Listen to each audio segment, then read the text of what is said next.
Okay, join my manager Luke Garrard before we welcome Aldershot Town tomorrow afternoon. Luke, we'll just quickly touch on obviously Tuesday.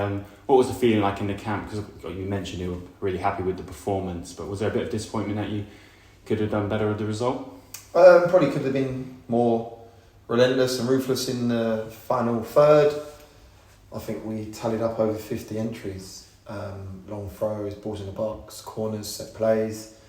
And watching it back, we had some real gilt-edged chances. Bushy comes to mind, the ones that flashed across the face of the goal from Coxey. So, yeah, frustration that we haven't managed to score a second and a third to go and get, in my opinion, a deserved 3 points. But the focus is now fully on Aldershot, and the boys have had a good week, and we look forward to welcoming them tomorrow. Yeah, obviously sit level on points with them, just ahead on goal difference. What are you expecting from them tomorrow? Probably one of the better Aldershot sides I've seen in recent years. His recruitment has been very positive. The boy Stokes that he's brought in, paid a fee for him. Jones from his time at Kings Lynn. Kobe Rowe from Sutton, who's played in the league recently. Thomas. I just think they're a very well organised, well drilled side. They've got some good flair players. They've got a midfield three that like to get on the ball and they like to attack.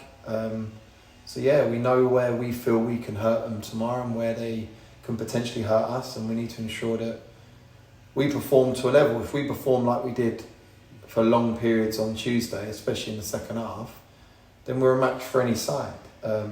We've got 2 personnel back, Erico and David Agbon-Thomas, to add to the group. So it is slowly but surely starting to look a lot brighter. Obviously, we'd love the likes of Mosagath, Kwesi Appiah, Jamal Fifield back in the frame, but they're a little bit longer. But to have the likes of Erico and David Agbon-Thomas to pull upon tomorrow is a massive plus. Yeah, and another positive, also welcoming back Jack Payne on Tuesday. How much of a lift is he to the group? He's a leader, communicator. You see that in the way that I felt Rochdale were very productive in the first half. They got their patterns going, couldn't get to grips with their shape. On the 35th minute, Jack Payne, the skipper, comes on. I think he marshalled us superbly. And people levitate to him, being the players respect him hugely. And when he comes on the pitch, he puts on the armband, and for me, he shows his leadership skills. And we're buzzing we've got him back. We know how much of a massive part of our plan and our processes he is, and yeah, thankful that Jack Payne's back in our building and playing for the first team as he did and showed on 60 minutes the level of performance he can provide. And just the injury crisis now, you've mentioned that you've got David and Erico back. Do you feel you're coming to the end of that sticky period that we were in?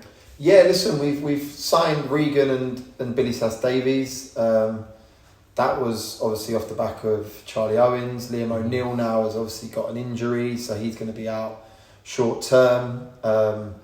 Kwesi and Mo, we're probably not looking to see them until the turn of the year. So we are still actively looking to recruit. It's been tough. We have made phone calls. We have spoken to a lot of sides. They've got to be the right ones. We need to bring in personnel that's better than what we got. We don't want to just bolster the squad and have just numbers here.